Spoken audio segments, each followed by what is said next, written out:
Hello students, welcome to this online lecture series of refrigeration and air conditioning. In the last lecture we have discussed about multi-evaporator type of system. In this lecture we will discuss about the cascade system. Okay, so cascade system क्या होता है और why multi stage not serve the purpose, हमारा multi stage से काम क्यों नहीं चलता है, why we need the cascade system, ये सारी चीज़ें हम लोग डिस्कस करेंगे। सो बहुत सारी चीज़ें हैं डिस्कस करने के लिए, उसके लिए आप बने रहिए इस लेक्चर में।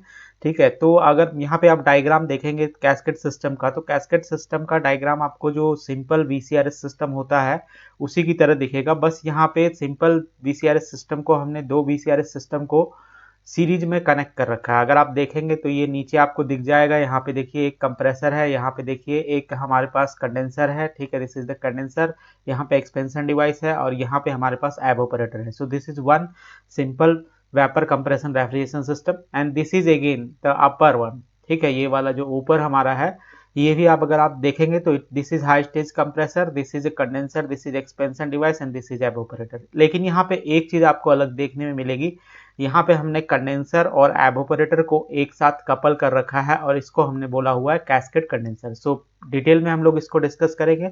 सो before we begin, first I want to discuss the limitation of the multi-stage. What are the limitation of multi-stage?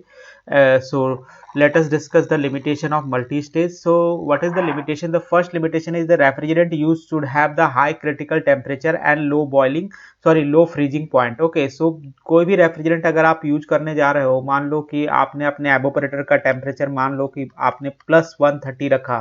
ठीक है, तो फॉर -130 रखा, तो आपने अगर टेम्परेचर -130 रखा हुआ है अपने एवोपरेटर का और कंडेंसर का जो आपका टेम्परेचर है दिस इज +60। ठीक है, तो आपका जो रेफ्रिजरेंट होना चाहिए, ठीक है, उसका जो फ्रीजिंग पॉइंट होना चाहिए it should be lower than -130, that means it should be nearly 150 degree centigrade. So the freezing point should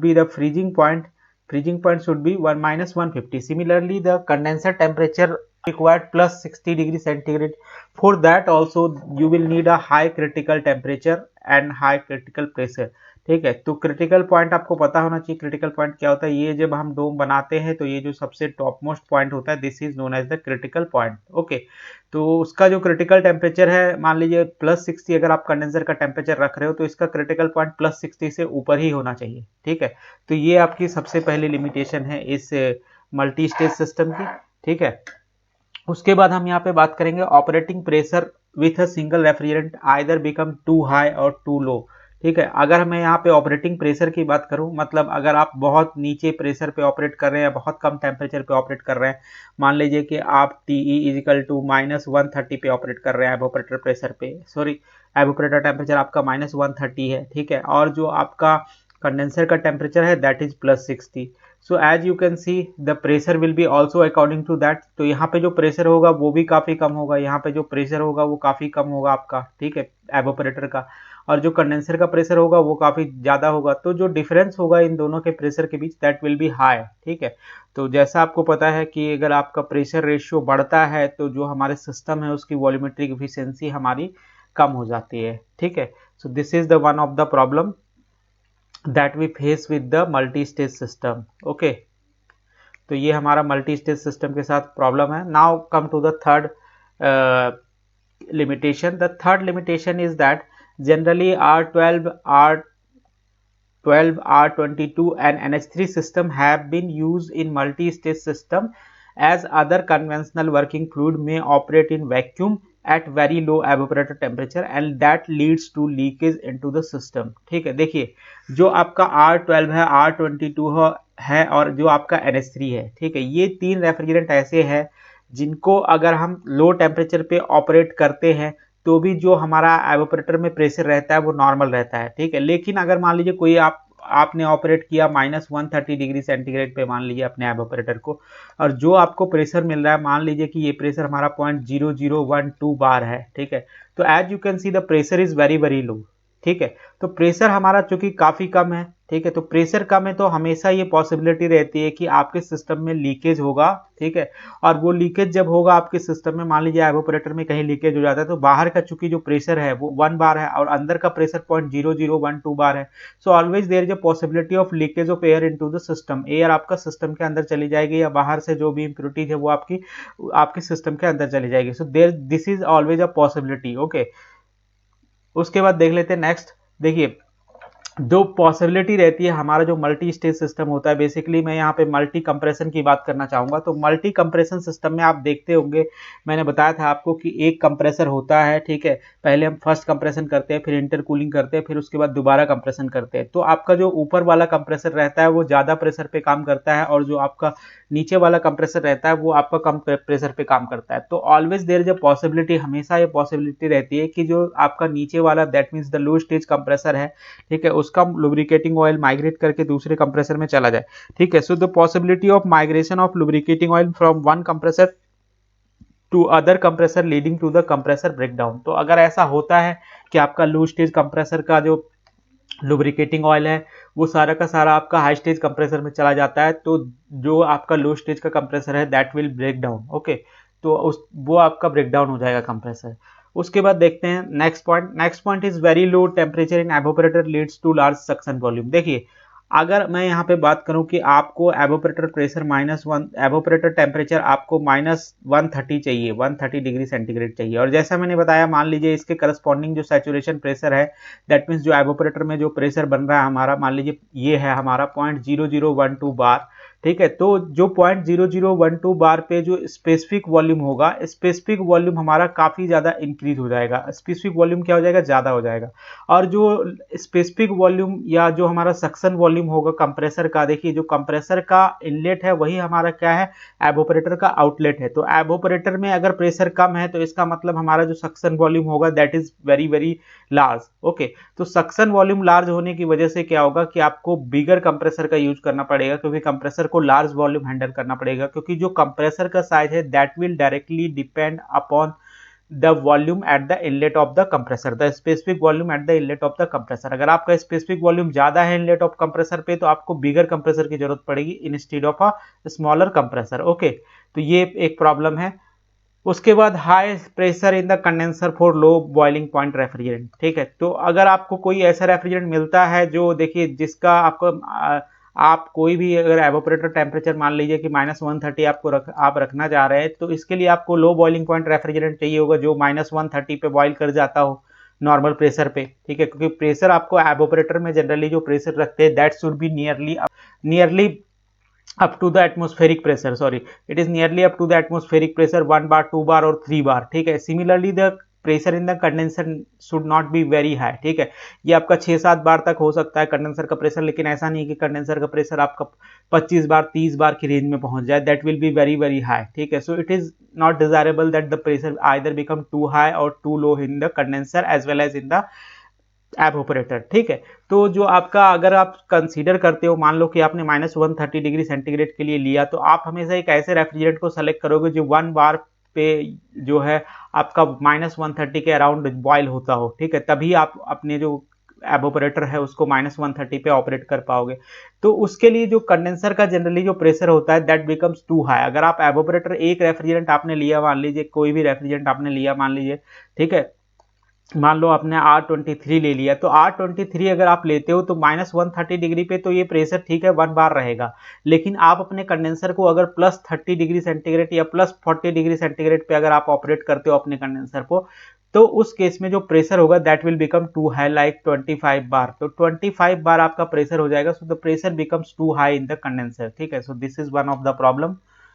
उसके बाद देख लेते हैं high pressure ratio leads to the lower COP. देखिए, जो आपका सिस्टम होता है, कोई भी सिस्टम होता है, उसको जितना आप क्रिटिकल पॉइंट से फार अवे ऑपरेट करेंगे, आपके सिस्टम की जो सीओपी होगी वो उतनी ही अच्छी होगी। अगर मैं बात करता हूं, मान लीजिए ये हमारा पीएच डायग्राम होता है, ये हमारा पीएच डायग्राम होता है। तो अगर मान लीजिए ये आपका सिस्टम है, ठीक है, तो अगर आप अपने सिस्टम को यहाँ पे ऑपरेट कर रहे हो, इस जगह पे ऑपरेट कर रहे हो, ठीक है, इस जगह पे अगर आप ऑपरेट करते हो अपने सिस्टम को तो ये 1 2 3 एंड 4, ठीक है, ये आपका एक सिस्टम है। ठीक है, अगर आप इसको ऊपर ऑपरेट करोगे दैट मीन्स अगर मान लो यहाँ पे ऑपरेट करता हूँ मैं इसको, अगर मैं यहाँ पे ऑपरेट करता हूँ तो 1 2 3 4 ये आपका हो जाएगा। और आप देख सकते हो जैसे जैसे हम ऊपर जा रहे हैं हमारा रेफ्रिजरेशन इफेक्ट हमारा क्या हो रहा है, ये हमारा 4 डैश मान लेते हैं, इसको मैं यहाँ पे 1 डैश मान लेता हूँ, this is the 2 dash and this is 3 dash. तो इस तरीके से आप देख सकते हो जैसे आप जो पॉइंट है आपका क्रिटिकल पॉइंट, ये आपका क्रिटिकल पॉइंट होता है। So this is the critical point. जैसे जैसे आप क्रिटिकल पॉइंट से दूर ऑपरेट करोगे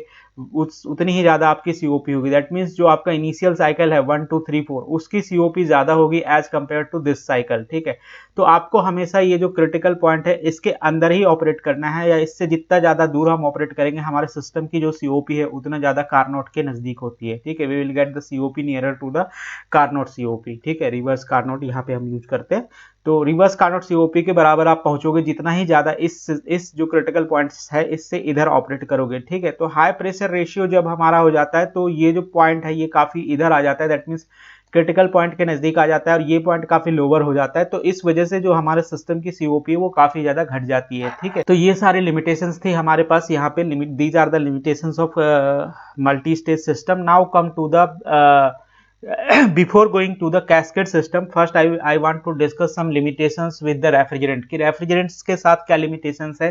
ठीक है, जब आप उसको कम टेम्परेचर पे यूज करते हो तो क्या limitations है। तो इसके लिए यहाँ पे आपको एक डायग्राम दिख रहा होगा, यहाँ पे देखिए, यहाँ पे हमारे पास यहाँ पे क्या दिया हुआ है, यहाँ पे रेफ्रिजरेंट लिखे हुए हैं R12 R134A R123 R23 and R717 ammonia. ठीक है, और ये इनके नॉर्मल बॉइलिंग पॉइंट है। नॉर्मल बॉइलिंग का पॉइंट का मतलब 1 एटमॉस्फेरिक प्रेशर पे ये इतने डिग्री टेम्परेचर पे बॉयल हो जाते हैं। ठीक है, तो ये इसका है। ठीक है, these are the normal boiling points. ठीक है, उसके बाद आप देखिए यहाँ पे प्रेशर लिखा हुआ है, -20 पे क्या प्रेशर प्रोड्यूस होगा, -40 पे उनके सैचुरेशन प्रेशर क्या होंगे, -80 डिग्री सेंटीग्रेड पे इनके सैचुरेशन प्रेशर क्या होंगे, दैट मीन्स क्या प्रेशर प्रोड्यूस होगा। ठीक है, -80 पे, +40 पे क्या प्रेशर प्रोड्यूस होगा ये दिया हुआ है। फिर HFG की वैल्यू दी हुई है -20 पे। फिर हमारा स्पेसिफिक वॉल्यूम V की वैल्यू दी हुई है -20 पे, स्पेसिफिक वॉल्यूम की वैल्यू क्या होगी मीटर क्यूब पर केजी में। ठीक है, और उसके बाद दिया हुआ आपका V80, दैट मीन्स आपके स्पेसिफिक वॉल्यूम कितना होगा, -80 डिग्री सेंटीग्रेड। तो ये सारी चीजें आपको यहाँ पे दी हुई है। अब हम देखिए एक एक करके रेफ्रिजरेंट देखते हैं कि एक एक रेफ्रिजरेंट के साथ हमारे पास क्या दिक्कत है अगर हम एक सिंगल रेफ्रिजरेंट का यूज करते हैं।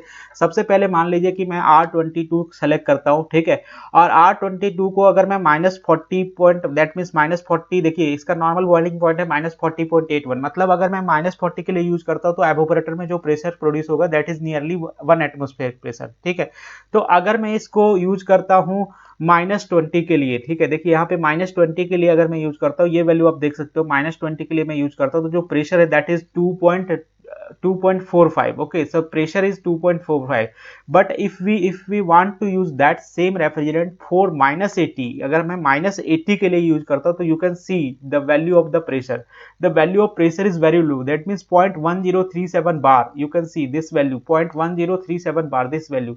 Okay, so this is the value of pressure. So as you can see the pressure will be very low. So as the pressure will be low at -80, the specific volume increases. तो अगर आप R22 refrigerant को -80 के लिए use करने जाओगे तो जो आपका एवोपरेटर का प्रेशर है -80 पे वो आपका होगा 0.1037। ठीक है, जो कि काफी कम है, और इसकी वजह से क्या होगा, जो आपका स्पेसिफिक वॉल्यूम है, ठीक है, वो आपका इंक्रीज हो जाएगा किस पे, जो कंप्रेसर का इनलेट है। ठीक है, तो this is the problem with R22 refrigerant कि -80 पे जो इसका प्रेशर है वो काफी कम है। ठीक है, और स्पेसिफिक वॉल्यूम क्या है, काफी ज्यादा है। अब मान लीजिए कि मैं एक यहाँ पे रेफ्रिजरेंट सेलेक्ट करता हूँ R23। देखिए R23 का जो नॉर्मल बॉइलिंग पॉइंट है वो है -82.02, दैट मीन्स -82 पे जो प्रेशर रहता होगा वो 1 बार के आसपास रहता होगा। ठीक है, तो अगर मैं इसको 80 के लिए यूज करता हूँ, मान लीजिए कि मैं इसको 80 के लिए यूज करता हूँ, देखिए यहाँ पे प्रेशर एट 80 बार, देखिए pressure at -80 degree centigrade, the pressure at -80 degree centigrade आप देख सकते हो ये कितना है, 1.14 बार है। ठीक है, so this is the pressure at -80 degree centigrade. That means if you are using a evaporator temperature of -80 degree centigrade, you will get the pressure in the evaporator as 1.14 bar. ठीक है, ये तो ओके है, there is no problem. But जो आप अपना condenser operate करोगे, देखिए आप कंडेंसर किस पे ऑपरेट करोगे, अगर मैं अपने कंडेंसर को वहां पे ऑपरेट करता हूं, अगर आपने जो एवोपरेटर का प्रेशर लिया, ये तो आपने ले लिया -80 degree centigrade, there is no problem, ठीक है। लेकिन अगर आप अपने कंडेंसर का टेम्परेचर रखते हो +40 डिग्री सेंटीग्रेड, तो उस केस में क्या होगा, देखिए इसके लिए जो प्रेशर आ रहा है that is 1.14 bar, this is normal. But if you are operating your condenser at +40 degree centigrade, the pressure will become, देखिए यहाँ पे +40 के लिए आप देख सकते हो ये +40 है, +40 पे क्या प्रेशर बन रहा है, दिस इज द प्रेशर 26.14, सो 26.14, ठीक है। और इसके ऊपर स्टार लगाए, स्टार इसलिए लगाए क्योंकि ये जो पॉइंट आपका है this is outside the critical point. तो जब आप outside the critical point operate करोगे तो जो आपके सिस्टम की सीओपी है वो बहुत ज्यादा कम हो जाती है, और ये बहुत ज्यादा प्रेशर है, 26.14 bar is a too large pressure, ठीक है। So we can not use this refrigerant for -80 degree centigrade, okay, if we are operating at condenser pressure of +40 degree centigrade, so this is the problem। और इसके साथ साथ अगर आप specific volume यहाँ पे देखेंगे तो नॉर्मल है, बट जो हमारा कंडेंसर का प्रेशर है वो बहुत ज्यादा हो जा रहा है and it is falling outside the critical point, so this is the basic problem with this refrigerant, okay. इसके बाद अगर मैं बात करता हूँ के लिए, अगर मैं +40 पे देखूं, देखिए +40 पे दैट मीन्स कंडेंसर प्रेशर पे इसका प्रेशर नॉर्मल है, this is the pressure is normal, ठीक है, 1.545 bar, so this is normal pressure, कोई दिक्कत नहीं है, कंडेंसर पे +40 पे यूज कर सकते हैं हम इसको, ठीक है। But if we'll use the same refrigerant, ठीक है, if we are using the same refrigerant and our evaporator temperature is -80 degree centigrade, मान लीजिए कि हमारा evaporator टेम्परेचर हमने -80 डिग्री सेंटीग्रेड रखा और कंडेंसर टेम्परेचर हमने रखा +40 डिग्री सेंटीग्रेड, तो +40 डिग्री सेंटीग्रेड के करस्पॉन्डिंग जो आपका प्रेशर है that is 1.545 bar, okay. But -80 degree centigrade के करस्पॉन्डिंग जो आपका प्रेशर है आप देख सकते हो यहाँ पे 0.0013, so it is 0.0013 bar, so this is very very low as you can see. अगर स्पेसिफिक वॉल्यूम हम चेक करें इस प्रेशर पे तो आप देख सकते हो this is very very large, that means 83.667, so your the size of the compressor will be very very high because they have to handle very large amount of volume, ठीक है। तो ये इसके साथ प्रॉब्लम है कि अगर आप एक ऐसा रेफ्रिजरेंट यूज करते हो जो +40 डिग्री सेंटीग्रेड पे जिसका प्रेशर आपका नॉर्मल है, बट जो आपका -80 डिग्री सेंटीग्रेड दैट मीन्स आपका जो एवोपरेटर टेम्परेचर जो है आपका उस पे इसका प्रेशर काफी कम हो जाता है and due to this specific volume becomes very high and you have to use a very large compressor, so this is the problem with the single refrigerant। if you will select a pressure, if you will select a refrigerant, ठीक है, which will have the normal boiling point and a normal boiling point like -80 degree centigrade and normal pressure, for this the condenser pressure becomes too high. तो इसके लिए क्या हो जाता है, condenser pressure अगर आप एक ऐसा रेफ्रिजरेंट सेलेक्ट करते हो जिसका नॉर्मल बॉइलिंग पॉइंट तो सही हो, दैट मीन्स वो -80 की रेंज में हो, ठीक है, और उसके लिए प्रेशर भी सही हो, लेकिन जब आप उसके लिए कंडेंसर प्रेशर देखते हो तो इट बिकम्स टू हाई, तो उसके लिए कंडेंसर प्रेशर बहुत ज्यादा हो जाता है, ठीक है। इसी तरीके से अगर आप कोई ऐसा रेफ्रिजरेंट देखते हो जिसका कंडेंसर प्रेशर सही है, that means P = 40 bar, pressure जो है आपका 40 डिग्री सेंटीग्रेड पे आपका +40 डिग्री सेंटीग्रेड पे 1.545 बार है, लेकिन अगर आप रेफ्रिजरेंट को यूज करते हो -80 डिग्री सेंटीग्रेड एवोपरेटर प्रेशर के लिए, तो वहां पे -80 डिग्री सेंटीग्रेड के लिए यूज करते हो तो जो आपका एवोपरेटर प्रेशर होता है that is very very low, that means 0.0013, ठीक है।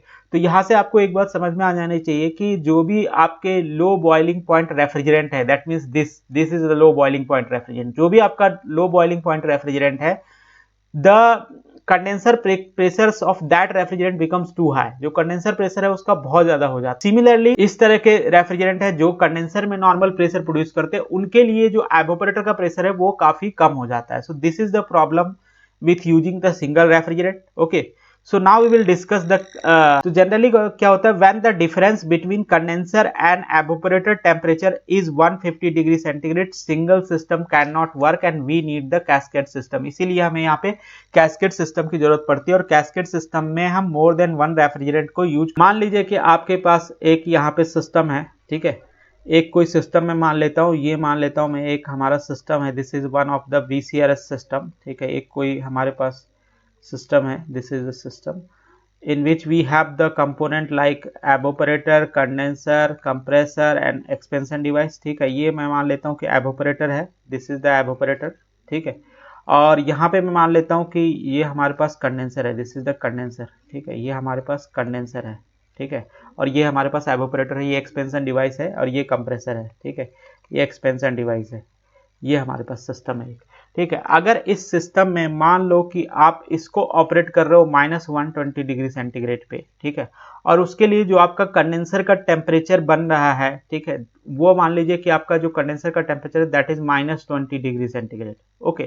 तो अगर एक कोई इस तरीके का आपके पास सिस्टम है तो देखिए आप कंडेंसर में यहाँ पे कूलिंग नहीं कर पाएंगे। क्यों नहीं कर पाएंगे कूलिंग? क्योंकि कंडेंसर में कूलिंग पॉसिबल नहीं हो पाएगी। जनरली जो हम कंडेंसर में कूलिंग करते हैं वो हम लोग या तो नॉर्मल एयर से करते हैं या फिर नॉर्मल वाटर से करते हैं, ठीक है। देखिए कैसे होती है कंडेंसर में कूलिंग। आप क्या करते हो कि जनरली जो कंडेंसर का टेम्परेचर हमारा रहता है वो रहता है +60 डिग्री सेंटीग्रेड के आसपास, ठीक है। जब आप नॉर्मल टेम्परेचर पे दैट मींस -30 डिग्री सेंटीग्रेड आप अगर एवोपरेटर का टेम्परेचर रखते हो तो इसके लिए जो कंडेंसर का टेम्परेचर आता है दैट +60 डिग्री सेंटीग्रेड। तो अगर आपके पास +60 डिग्री सेंटीग्रेड कंडेंसर का टेम्परेचर है तो आप क्या करते हो, इस पे जनरली जो आपके पास एयर होती है वो 30 डिग्री सेंटीग्रेड की होती है या फिर 35 डिग्री सेंटीग्रेड की एयर होती है, ठीक है। तो उसको आप इसके ऊपर ब्लो करते हो कंडेंसर के ऊपर जिसका टेम्परेचर +60 डिग्री सेंटीग्रेड है, 30 डिग्री सेंटीग्रेड की एयर को, ठीक है। तो ये जो कंडेंसर है अपनी हीट किसको रिजेक्ट कर देता है? एयर को रिजेक्ट कर देता है, ठीक है। सिमिलरली या तो आप क्या करते हो कि वाटर का यूज करते हो, you will use generally the water for the cooling, ठीक है। अगर आप +60 डिग्री सेंटीग्रेड आपका कंडेंसर का टेम्परेचर तो आप क्या करते हो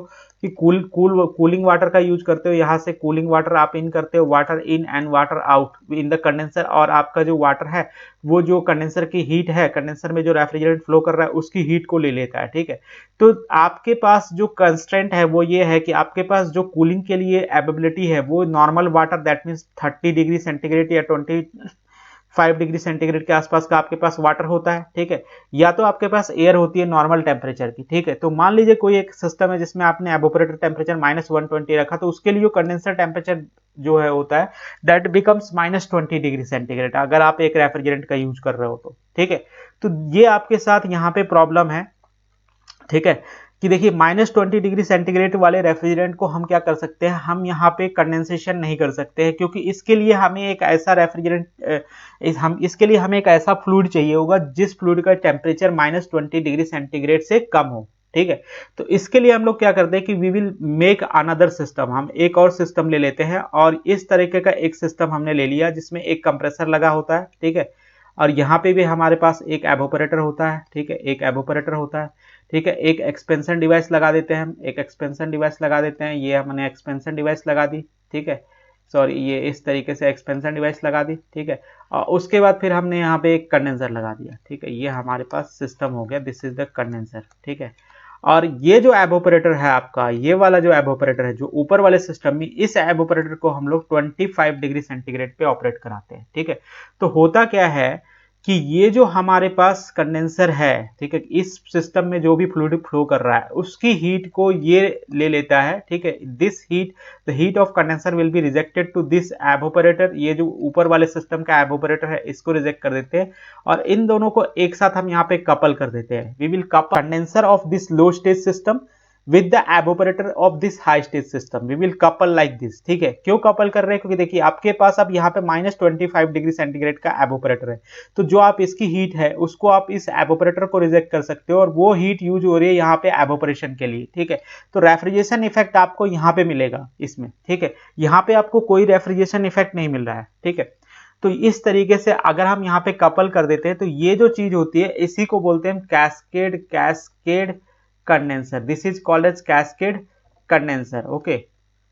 So that's why we need this type of system, because we do not have the availability of water or air for condensation in this condenser at -20 degree centigrade. That's why we have to couple this type of system, ठीक है।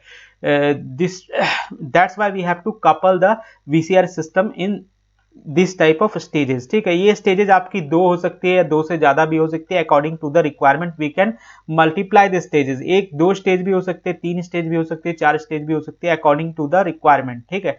तो इसीलिए हमें यहाँ पे cascade system की जरूरत पड़ती है, ठीक है। तो अब हम देख लेते हैं कैस्केड सिस्टम में कैसे हम लोग यूज करते हैं। तो जैसा मैंने बताया, in the cascade system a series of refrigerant with progressively lower boiling points are used in a series of single units, ठीक है। सिंगल यूनिट्स जो होती है, ये देखिए एक सिंगल यूनिट ये है, एक सिंगल यूनिट ये है, तो एक सीरीज में हम लोग यहाँ पे यूज कर रहे हैं, ठीक है, जो हमारा सिंपल VCRS सिस्टम होता है, ठीक है। और जिनके बॉइलिंग पॉइंट्स क्या है हमारे लो है, प्रोग्रेसिवली लो है। जैसे यहाँ पे जो हम रेफ्रिजरेंट इस वाले जो सिस्टम है या ये वाला जो हमारा सिस्टम है, इसमें जो हम रेफ्रिजरेंट यूज कर रहे होंगे, इसका जो बॉइलिंग पॉइंट होगा वो मैं कह सकता हूँ कि इसका बॉइलिंग पॉइंट -120 डिग्री सेंटीग्रेड के आसपास होगा, ठीक है। और इस वाले सिस्टम में जो रेफ्रिजरेंट यूज करेंगे उसमें जो बॉइलिंग पॉइंट होगा that is about, boiling point of refrigerant will be about -25 degree centigrade. So the lower boiling point of refrigerant होना चाहिए हमारा सीरीज ऑफ सिंगल यूनिट में, ठीक है। उसके बाद है हमारा the condenser of lower stage system is couple to the evaporator of next stage system and so on. तो जैसा मैंने बताया, इसका जो एवोपरेटर होता है और जो इसका कंडेंसर होता है ये हम एक साथ कपल कर देते हैं, इसको हम कैस्केड कंडेंसर बोलते हैं, ठीक है। डायग्राम में अभी आपको दिखा दूंगा क्लियरली कि कैसे डायग्राम होता है, इसका कैसा डायग्राम होता है, ठीक है। The component where heat of condensation of lower stage refrigerant is supplied to for the vaporization of next level refrigerant is called cascade condenser। तो जहां पे हमारा हीट रिजेक्ट होती है कंडेंसर की, ठीक है, किसको, एवोपरेटर को, उसको हम कैस्केड कंडेंसर बोलते हैं। Two different refrigerant operating in two individual cycle, दो डिफरेंट तरीके के रेफ्रिजरेंट होते हैं क्योंकि दोनों साइकिल पूरी तरीके से अलग अलग होते हैं, बस इनके जो कंडेंसर होता है पहले नीचे वाले साइकिल का या लो स्टेज साइकिल का, ठीक है, उसको हम कपल कर देते हैं हाई स्टेज साइकिल के एवोपरेटर के साथ, ठीक है। They are thermally coupled in a cascade condenser, तो ये तो ऑलरेडी हमने डिस्कस कर लिया। The refrigerant selected should have suitable pressure and temperature characteristics. देखिए, जो भी आप रेफ्रिजरेंट सेलेक्ट करेंगे उसका जो बॉइलिंग पॉइंट होना चाहिए, नीचे जो अगर आप लोअर वाले उसमें सेलेक्ट किया आपने रेफ्रिजरेंट को, अपने लो स्टेज कैस्केड में अगर सेलेक्ट किया तो जो उसका बॉइलिंग पॉइंट होना चाहिए वो लो होना चाहिए, ठीक है। अगर आपने हाई स्टेज के लिए सेलेक्ट किया, हाई स्टेज वाले के लिए सेलेक्ट किया, तो उसके लिए उसका बॉइलिंग पॉइंट उससे ज्यादा होना चाहिए, ठीक है, जैसा मैंने अभी बताया था। So it is possible to use more than 2 cascade and it is possible to combine multi stage system with the cascade system. हम यहाँ पे मोर देन 2 स्टेजेस भी यूज कर सकते हैं और मल्टी स्टेज सिस्टम को भी हम कंबाइन कर सकते हैं कैस्केड सिस्टम के साथ, ठीक है।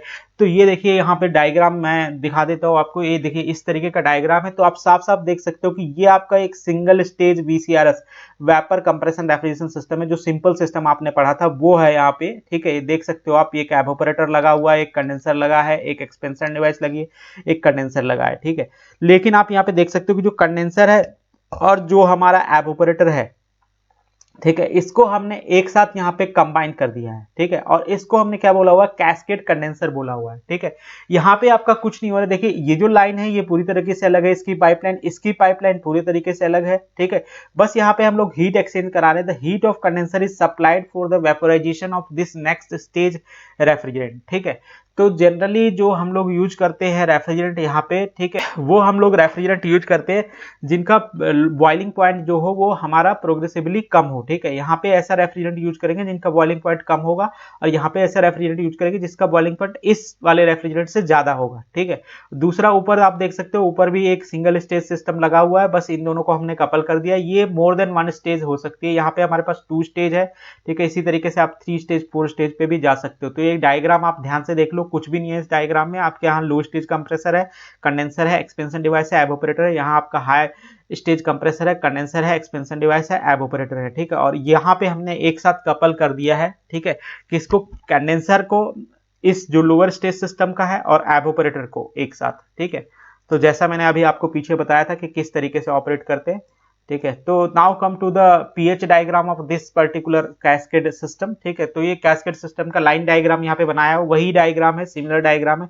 आप चाहो तो पीछे की तरह भी बना सकते हो, कोई दिक्कत नहीं। यहाँ पे कैस्केड कंडेंसर में हमने एवोपरेटर और कंडेंसर को बस अलग अलग नहीं दिखाया, ठीक है। तो ये मान लीजिए कि हमारा लो टेम्परेचर कैस्केड हो गया और ये हमारा हाई टेम्परेचर कैस्केड हो गया, ठीक है। और ये हमारा इसका पीएच डायग्राम हो गया। तो अगर आप देखोगे, इसमें ध्यान से देखोगे, अगर आप इसमें ध्यान से देखोगे तो आपको यहाँ पे देखिए, यहाँ पे आप हम लोगों ने 2 डोम बनाए हुए हैं। एक जो डोम है ये हमारा नीचे जो हमारा ये वाला सिस्टम है लो टेम्परेचर कैस्केड है उसके लिए बनाया है, और एक जो डोम है वो हमारा हाई टेम्परेचर कैस्केड में जो रेफ्रिजरेंट होगा उसके लिए बनाया होगा, ठीक है। तो जनरली जो हमारा लो टेम्परेचर कैस्केड होता है, तो मैं एक कॉम्बिनेशन यहाँ पे आपको बता देता हूँ। जैसे नीचे वाले सिस्टम में हम लोग CO2 का यूज करते हैं, और जो ऊपर वाला सिस्टम होता है इसमें हम लोग अमोनिया का यूज करते हैं। पहले मैं प्रॉपर्टीज बता देता हूँ अमोनिया की क्या है। देखिए, जो CO2 होता है, ठीक है, उसका जो नॉर्मल बॉइलिंग पॉइंट है, the normal boiling point of CO2 NBP normal boiling point is -78.4 degree centigrade, ठीक है। और जो क्रिटिकल टेम्परेचर है इसका दैट इज 31.5 31.06, ठीक है। The critical temperature TCR, the critical temperature 31.06 degree centigrade, okay. और अगर NH3 की मैं बात करूं तो NH3 का जो बॉइलिंग पॉइंट है, normal boiling point, that is -33.33 degree centigrade, okay. And जो क्रिटिकल पॉइंट है इसका, देखिए इसका जो क्रिटिकल पॉइंट होना चाहिए NH3 वाले का, वो ज्यादा होना चाहिए क्योंकि आपका कंडेंसर हाईयर टेम्परेचर पे इसमें ऑपरेट करेगा, ठीक है। और इसका जो हमारा होना चाहिए ये क्रिटिकल पॉइंट, ठीक है, ये हमारा लोअर होना चाहिए क्योंकि ये कम टेम्परेचर पे काम करे। देखिए इसका क्रिटिकल पॉइंट हमारा 31.06 डिग्री सेंटीग्रेड ही है, ठीक है। तो इसमें हम लोग वाटर से कूलिंग करनी पॉसिबल नहीं हो पाती है, ठीक है। तो इसीलिए यहां हम लोग इस तरीके का सिस्टम यूज कर रहे हैं।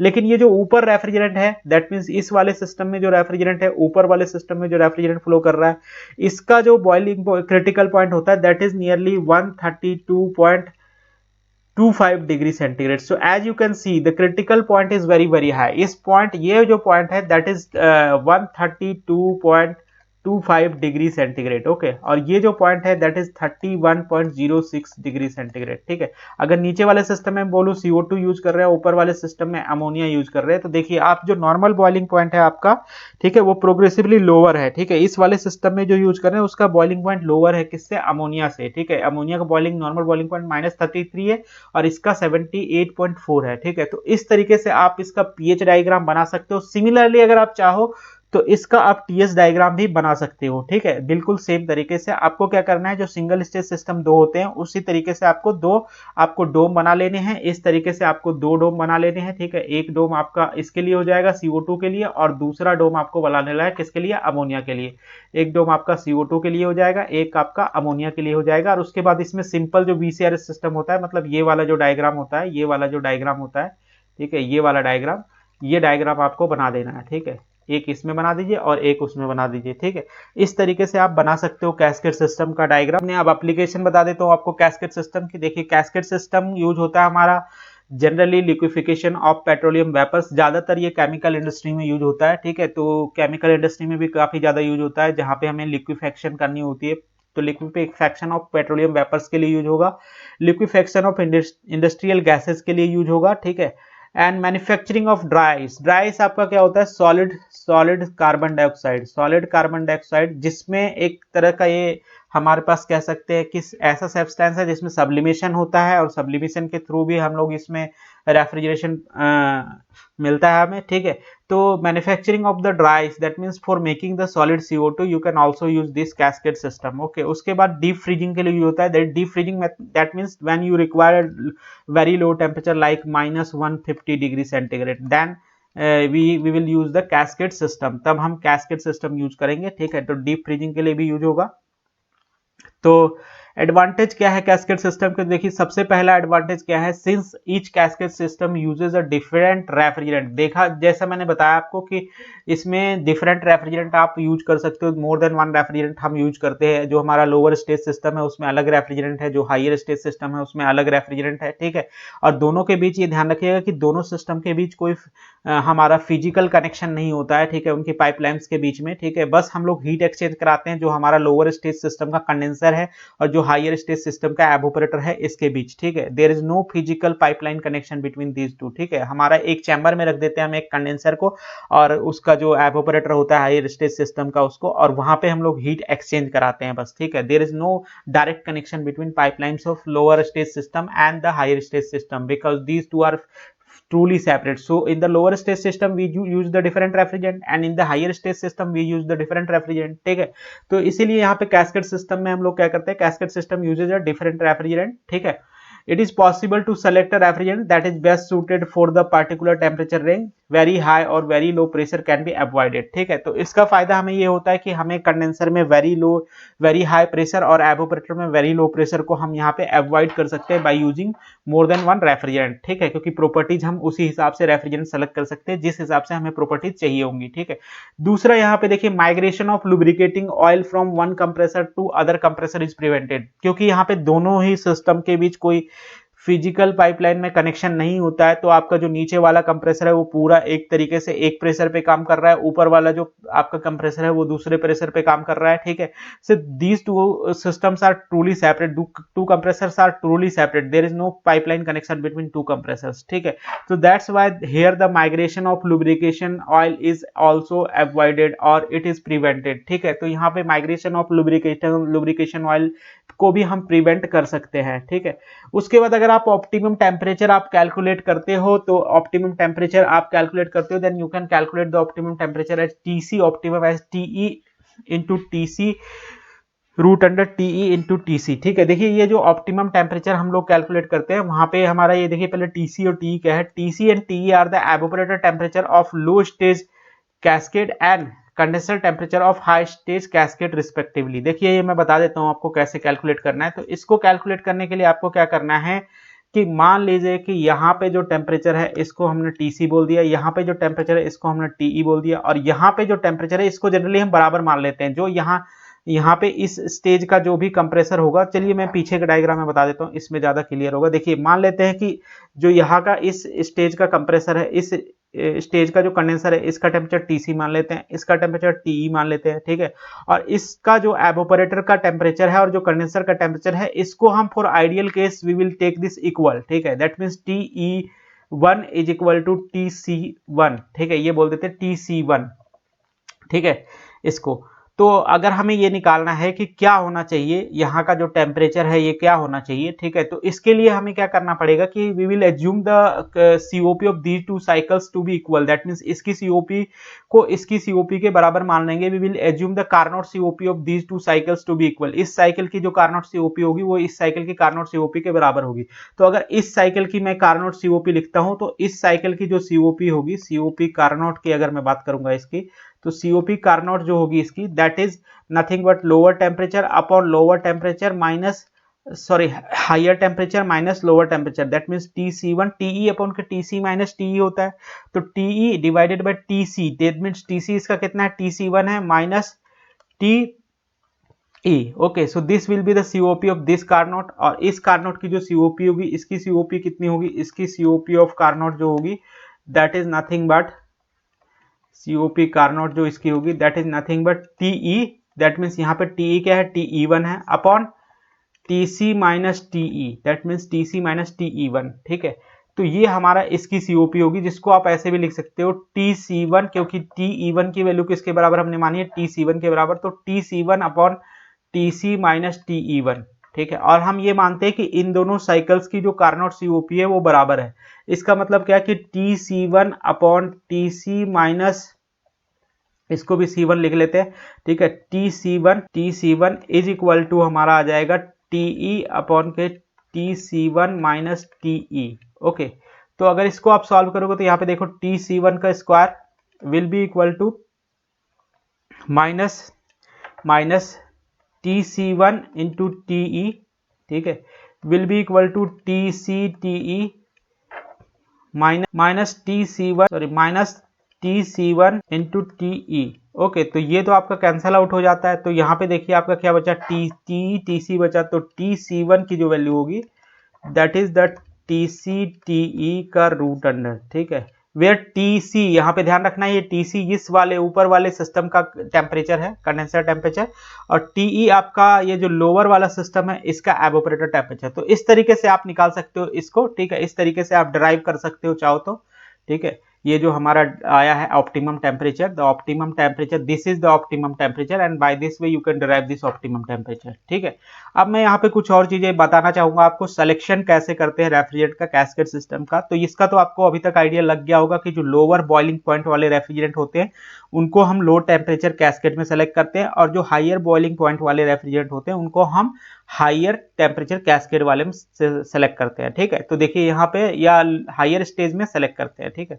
तो इसमें देखिए हम लोग अगर इफ वी सेलेक्ट R22, अगर R22 को आप माइनस 80 डिग्री सेंटीग्रेड टेम्परेचर के लिए सेलेक्ट कर रहे हो, ठीक है, तो प्रेशर आपका काफी कम हो जाता है, which creates problem of sealing of compressor as well as high volume in the compressor, जैसा मैं बता चुका हूँ ऑलरेडी, ठीक है। अगर आप R13 को सिलेक्ट करते हो, ठीक है, -80 डिग्री सेंटीग्रेड के लिए, तो जो प्रेशर है एवोपरेटर का वो तो नॉर्मल रहता है, लेकिन आप इसका फ्रीजिंग पॉइंट देखोगे तो -180 डिग्री सेंटीग्रेड है, लेकिन जो इसका क्रिटिकल टेम्परेचर है वो बहुत ही कम हो जाता है। तो R13 को आप इसके R13 के साथ प्रॉब्लम ये है कि कंडेंसर टेम्परेचर पे आपका ये काम नहीं कर पाएगा, क्योंकि इसका जो टेम्परेचर है दैट इज 20, जो आपका इसका critical temperature that is 28.8 degree centigrade which is nearer to the atmospheric temperature, ठीक है। तो सिलेक्शन ऑफ रेफ्रिजरेंट कैसे करते हैं? सिलेक्शन इस तरीके से करते हैं कि देखिए, each refrigerant is selected such that it operates best with in the given temperature and pressure range, ठीक है। इसका मतलब क्या हुआ कि it should not have very low pressure in the evaporator and it should not have very high pressure in the condenser, ठीक है। जो आप रेफ्रिजरेंट सेलेक्ट करोगे वो कुछ इस तरीके का होना चाहिए कि जो आपका एवोपरेटर टेम्परेचर जो भी आप रखते हो उसके लिए जो उसका प्रेशर हो वो लो प्रेशर हो, ठीक है, दैट मीन्स नॉर्मल प्रेशर हो, और जो आपका कंडेंसर का प्रेशर हो वो क्या हो, बहुत ज्यादा ना हो, बहुत ज्यादा ना हो, दैट मीन्स 5 to 6 बार तक ही हो, ठीक है, जो कंडेंसर का प्रेशर हो उस रेफ्रिजरेंट के लिए। उसके बाद the refrigerant which do not require very high pressure in the condenser is selected for high stage system, ठीक है। जैसे ऐसे रेफ्रिजरेंट जिनको अगर हम कंडेंसर के लिए सेलेक्ट करते हैं या हायर स्टेज सिस्टम में सेलेक्ट करते हैं, जो ऊपर वाला सिस्टम का कंडेंसर होता है, ठीक है, उसके लिए सेलेक्ट करेंगे, तो ऐसा रेफ्रिजरेंट हमेशा सेलेक्ट करेंगे जिनका प्रेशर बहुत ज्यादा नहीं होना चाहिए कंडेंसर में, जैसे कि अमोनिया और R12। अभी जैसे मैंने बताया आपको, अमोनिया को हमने सेलेक्ट किया था हाई स्टेज सिस्टम में, ठीक है। High temperature cascade should have high boiling point refrigerant such as R12 and NH3। R12 और NH3 को जनरली हम लोग हाई स्टेज जो सिस्टम होते हैं, ठीक है, हाई टेम्परेचर कैस्केड जो होता है, दैट मीन्स ऊपर वाला जो कैस्केड होगा, ठीक है, नीचे वाले में नहीं, नीचे वाले लोअर स्टेज कैस्केड में नहीं, हायर स्टेज कैस्केड में हम इसको सेलेक्ट करेंगे, किसको, अमोनिया और R12 को, ठीक है। और लो टेम्परेचर कैस्केड में जो लो बॉइलिंग पॉइंट रेफ्रिजरेंट होंगे such as CO2, ethylene and methane, ये सब सेलेक्ट किए जाते हैं लो टेम्परेचर कैस्केड में, ठीक है। तो इस तरीके से जो सिलेक्शन ऑफ रेफ्रिजरेंट होता है ये कैस्केड सिस्टम में हमारा वेरी करता है, ठीक है। So this is all for cascade system. So ये आपका यहाँ पे सेकेंड यूनिट जो है according to the AKTU syllabus has ended. So thank you for listening, best of luck, ठीक है। In the next lecture we will start the